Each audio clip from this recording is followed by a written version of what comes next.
विषय मान संख्या में आगे चर्चा के लिए यहाँ नाम है बलबीर वर्मा जी का, पर वो एब्सेंट है। बलबीर वर्मा जी एब्सेंट, तो अगले वक्ता इसमें माननीय सदस्य श्री इंद्रदत्त लखनपाल जी।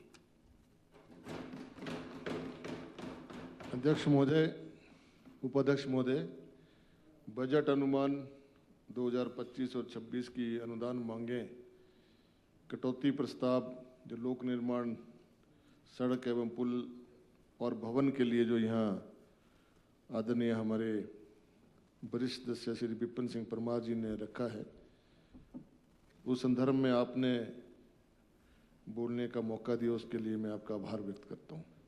अध्यक्ष महोदय, उपाध्यक्ष महोदय, अभी सभी ने अपनी अपनी बात यहाँ पे रखी।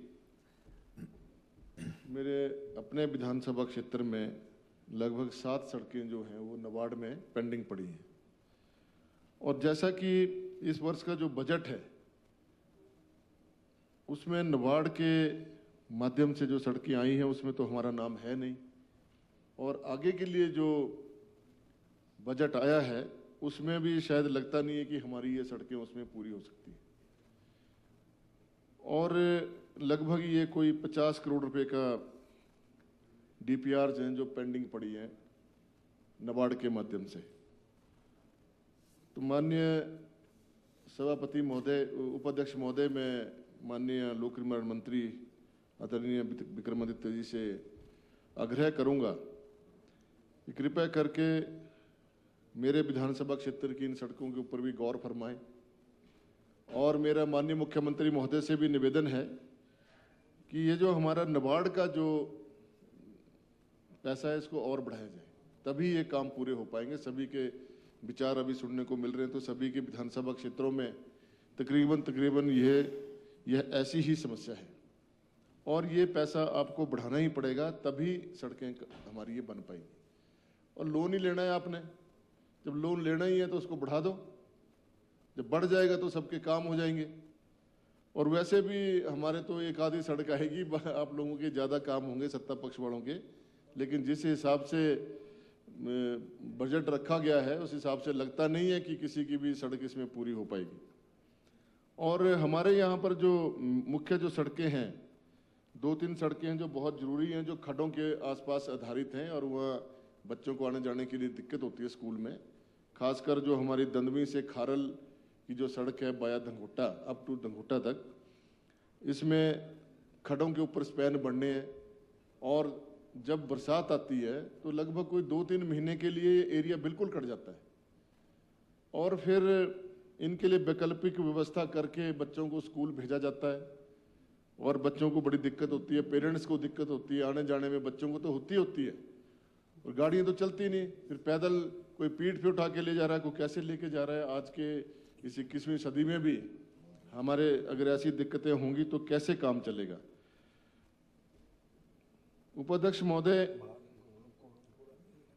ऐसे ही हमारे जो लिंक रोड हैं, अभी मैं देख रहा था बजट के अंदर जो हमारे अनुसूचित जाति का जो वर्ग है जिसमें हमें पैसा मिलता था, इस बार बजट में उसमें कोई प्रावधान ही नहीं किया गया, और बहुत सी सड़कें जो अनुसूचित जाति वर्ग के इलाकों में जाती थी या बनानी थी वो सारी पेंडिंग पड़ी है। जैसे हमारी समताना खुर्द तक एक 3 किलोमीटर की सड़क बन रही है, लेकिन उसमें पैसा नहीं है। ऐसे ही हमारी समताना से संगेड़ी के लिए, हरिजन बस्ती के लिए सड़क बन रही है, उसमें पैसा नहीं है। सतरुखा के लिए सड़क बन रही है, उसमें पैसा नहीं है। थाना ब्राह्मणा के लिए सड़क बन रही है, उसमें पैसा नहीं है। बिजड़ी से मथोल तक बाया जंगल चलौली होके सड़क बननी है, उसमें पैसा नहीं है। सलौनी से विलेज बल के लिए सड़क बननी है, उसमें पैसा नहीं है। लगभग कोई 70 सड़कें ऐसी हैं मेरे विधानसभा क्षेत्र में जिनके लिए बजट का प्रावधान किया जाना अत्यंत आवश्यक है। अभी माननीय मुख्यमंत्री महोदय ने मुख्यमंत्री सड़क योजना के अंदर 100 करोड़ रुपए का प्रावधान किया है, तो मैं चाहूंगा और निवेदन भी करूंगा मुख्यमंत्री महोदय से भी, अभी वो यहाँ है नहीं, कि कृपया करके जब 100 करोड़ में से आवंटन हो तो बरसत विधानसभा क्षेत्र की सड़कों का भी ध्यान रखा जाए। और साथ में जो हमारे मिनी सेक्रेटरीट का काम चला हुआ है उसकी अभी 5 करोड़ के आसपास पेमेंट पेंडिंग है, उसको भी जल्द से जल्द किया जाए। ऐसे ही और भी जो हमारे वहाँ पर एक संस्थान बन रहा है अग्निशमन केंद्र, उसमें भी कुछ पैसा ठेकेदार को देना बकाया है, उसको भी पूरा किया जाए, ताकि अभी जो सड़कें पीछे स्वीकृत हुई थी, जो कुछ मुख्यमंत्री महोदय के क्षेत्र का एरिया मेरे साथ लगता है उसमें एक अपग्रेडेशन का काम चला हुआ है सड़क का, लेकिन ठेकेदार ने उस काम को बंद कर दिया। बंद इसलिए कर दिया कि उससे भुगतान नहीं हो रहा है और उसकी वजह से जो है अब वहाँ पर, और वो काम भी जो है जिस तरीके से होना चाहिए था उससे हो नहीं रहा है।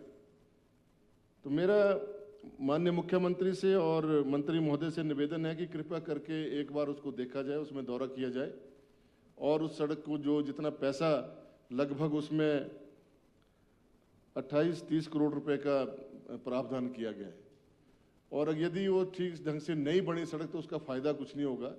लोगों ने जमीनें भी अपनी दी हैं, और सबसे बड़ी बात क्या है उसमें एक अड़चन और आ रही है कि वन विभाग की जमीन साथ लग रही है, और वन विभाग की जो वहां से स्वीकृति ना मिलने की वजह से वो पेड़ जो है आड़े तिरछे वहां पे सड़क में पड़े रह गए, सड़क में खड़े हैं और वहां पर सड़क की चौड़ाई नहीं हो पा रही है। तो मेरा कहने का तात्पर्य ये है कि जब सड़क का कोई भी बजट बनता है, अनुमान बनता है, तो पहले फॉरेस्ट क्लियरेंस तो पहले ले लेनी चाहिए।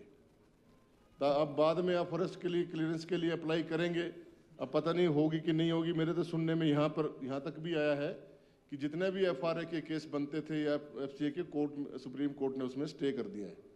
अब इसमें क्या वस्तु स्थिति है मंत्री महोदय आप बताएंगे, क्योंकि हमारी काफ़ी सड़कें जो हैं वो वनों के, जो हमारे चीड़ के जंगल बहुत ज़्यादा हैं बड़सर विधानसभा क्षेत्र में, और अधिकांश जो हमारे अनुसूचित जाति वर्ग के लोग हैं वो जंगलों के पार रहते हैं और उनको आने जाने में आज भी दिक्कत होती है। खासकर जो हमारा एक बरला हरिजन बस्ती है, वहाँ पर बड़े लंबे समय से मांग है सड़क की, लेकिन वहाँ पर वन विभाग की वजह से वो काम नहीं हो पा रहा है। इसी प्रकार से और भी कई ऐसी छोटी छोटी बस्तियां हैं जहां पर सड़कें बननी है, लेकिन FRA की परमिशन ना मिलने की वजह से वो काम सिरे नहीं चढ़ पा रहे हैं। तो मेरा आपसे निवेदन है कि इन की तरफ भी ध्यान दिया जाए, और जो जिस प्रकार से बजट में अगर देखा जाए, जो इसमें जो 676 करोड़ की कटौती हुई और 732 करोड़ की कटौती हुई है, ये गंभीर विषय है। अभी जो पिछले आपदा आई थी पिछले 1.5 वर्ष पहले, अभी जो उसमें जो नुकसान हुआ था सड़कों का, अभी तक तो वो भी ठीक नहीं हो पाया।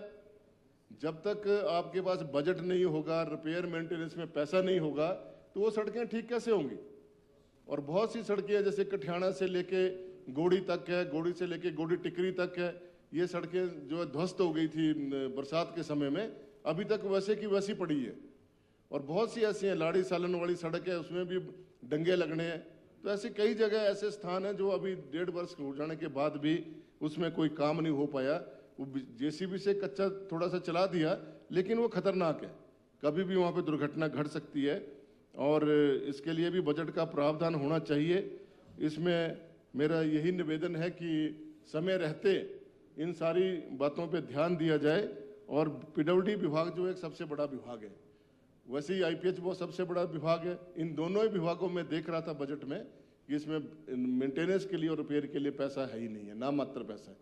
तो इसमें कृपया करके मंत्री महोदय इंटरवीन करके आप कृपया करके इसमें बजट की बढ़ोतरी करने का प्रयास करें, यदि संभव होगा, नहीं तो ये वर्ष भी हमारा जो है बिना विकास के ही रह जाएगा। उपाध्यक्ष महोदय, आपने समय दिया, आपका बहुत बहुत धन्यवाद।